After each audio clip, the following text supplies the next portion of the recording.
Bismillahirrahmanirrahim. Assalamu alaikum. Today we will discuss scalar quantities, vector quantities. First year physics, chapter number 2. सबसे पहले बात करते हैं scalar quantities की. Scalar quantities are those quantities which can be specified by magnitude and unit only. Scalar quantities को define करने के लिए सिर्फ मैग्नीट्यूड और यूनिट की ज़रूरत होती है. जैसे टेम्परेचर डिफ़ाइन करना है तो टेम्परेचर आप बताएंगे कि 30 केल्विन है, 30 फ़ारेनहाइट है, और टाइम अगर आप बताते हैं 1 आवर है तो आप नंबर बताते हैं उसका मैग्नीट्यूड मींस नंबर, और यूनिट बताते हैं जैसे टाइम की यूनिट सेकंड है. इसी तरह अगर एक और एग्जांपल है स्केलर क्वांटिटी की स्पीड.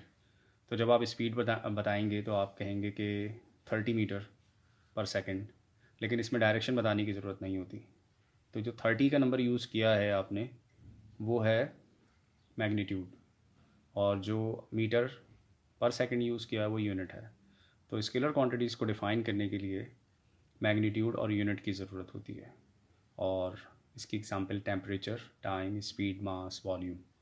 लेकिन अगर वेक्टर क्वांटिटीज़ की बात की जाए तो vector quantities are those quantities which can be specified by magnitude, unit and direction. और वेक्टर को डिफ़ाइन करने के लिए मैग्नीट्यूड चाहिए जैसे स्केलर में चाहिए था, यूनिट चाहिए जैसे स्केलर में चाहिए था, लेकिन उसके साथ साथ डायरेक्शन की भी ज़रूरत पड़ती है. अच्छा, वेक्टर जो है वेक्टर क्वांटिटी को रिप्रेजेंट किया जाता है एरो से. जैसे फोर्स अगर है 40 न्यूटन फोर्स, तो ये भी बताना होगा 40 जो है वो मैग्नीट्यूड है, न्यूटन उसकी यूनिट है, और डायरेक्शन बतानी होगी कि किस डायरेक्शन में फोर्स अप्लाई हो रही है. 4 डायरेक्शन होती हैं, north, south, east and west. तो जब आप वेक्टर क्वांटिटी की बात करेंगे तो वेक्टर क्वांटिटी को डिफ़ाइन करने के लिए आपने डायरेक्शन बतानी होगी मैग्नीट्यूड और यूनिट के साथ साथ, जबकि स्केलर क्वांटिटीज़ में आप सिर्फ मैग्नीट्यूड और यूनिट बताते हैं. तो दोनों में डिफरेंस ये है कि स्केलर क्वांटिटीज़ में डायरेक्शन की ज़रूरत नहीं होती, वेक्टर क्वांटिटीज़ में डायरेक्शन की ज़रूरत होती है. इस scalar quantities can be defined by magnitude and unit only, where vector quantities can be defined magnitude, unit and direction. Example जो हैं वेक्टर क्वांटिटीज़ की वो हैं force, torque, weight, velocity, acceleration. इन सारी क्वांटिटीज़ को जब डिफ़ाइन करेंगे तो इनके साथ मैग्नीट्यूड और यूनिट के साथ साथ डायरेक्शन भी बतानी होगी. है वेक्टर मैथमेटिकल रिप्रेजेंटेशन की. तो vector can be expressed by its magnitude, unit and direction. तो मैथमेटिकली जब हम वेक्टर को राइट डाउन करते हैं ए एरो से, ए का ए और इसके ऊपर एरो शो करते हैं, तो ये वेक्टर क्वांटिटी है. तो ये इसका मैग्नीट्यूड है और ये यूनिट वेक्टर है. तो वेक्टर को रिप्रेजेंट करने के लिए उसकी मैग्नीट्यूड और उसके यूनिट वेक्टर की ज़रूरत होती है. तो अगर कोई वेक्टर ए है तो उसका मैग्नीट्यूड और उसके यूनिट वेक्टर से उसको रिप्रेजेंट किया जा सकता है, उसको डिफ़ाइन किया जा सकता है.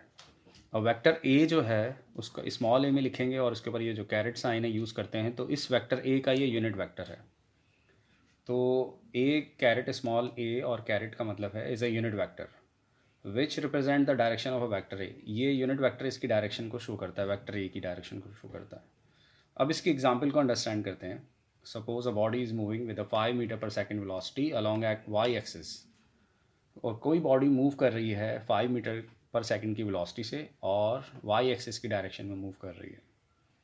तो हम इसको राइट कर सकते हैं उसकी वेलोसिटी को वी एरो से is equal to 5 j metre per second. अब जे ये रिप्रेजेंट कर रहा है यहाँ पर कि ये वाई अलॉन्ग वाई एक्सिस है. अगर अलॉन्ग एक्स एक्सिस होता तो यहाँ आई होता, अलॉन्ग जेड एक्सिस होता तो यहाँ के कैरेट होता. तो तीन जो यूनिट वेक्टर्स हैं along X, Y and Z axis, I जो है वो यूनिट वेक्टर है along X axis, J unit vector है अलॉन्ग वाई एक्सिस, और के यूनिट वेक्टर है जेड एक्सिस. और यूनिट वेक्टर के बारे में याद रखना है बात कि unit vector is a quantity. Unit vector किसी भी वेक्टर की वो क्वांटिटी है जिसकी वैल्यू 1 होती है, या हम कह सकते हैं कि unit vector is a vector whose value is 1.